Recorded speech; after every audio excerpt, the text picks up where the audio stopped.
Andrew Carroll is a fisherman, just not in the way many people view fishers. Instead, the 35-year-old from Yamba on the north coast of New South Wales farms his fish on the land.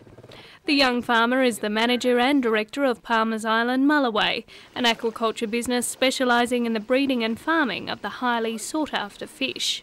It's been a hard slog, but we are getting the results now. We are getting a product out the door which is very well accepted in the markets.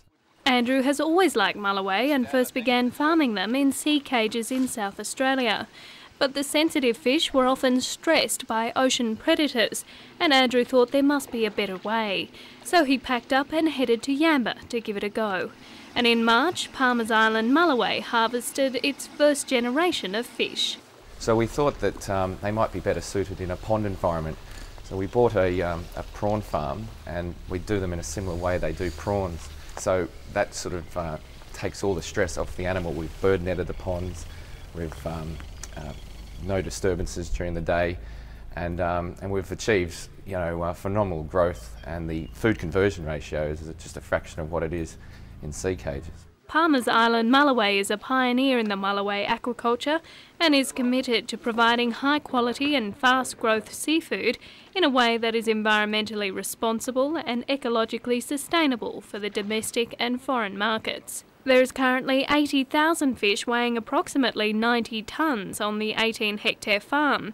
There are 2 generations of fish on the farm, with a third to be stocked in September.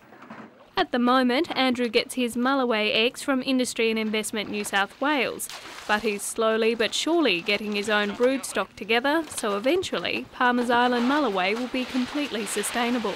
Land-based aquaculture can be tough, especially in summer when this business becomes a 24/7 operation to ensure water quality is clean, the temperature is just right and algal levels are stable. And because this particular industry in aquaculture is relatively new, Andrew has had to make it up as he goes, with some trial and error. He admits there's still a long way to go. Like most aquaculture products, there are always people out there that always say that wild stocks are better than farmed, but I think with a third of the world's fisheries on the verge of collapse, I think people are going to have to get with the program. In just 2 years, Palmer's Island Mulloway has gone international. It's ended up on dinner plates in Russia and the United States, is popular amongst the Sydney sashimi market, and is served up at some of Australia's best fine dining restaurants, to the delight of food critics. It was just terrific seeing it on the plate and having so many media people there, just telling me how great the product was. So yeah, it was good, a good feeling.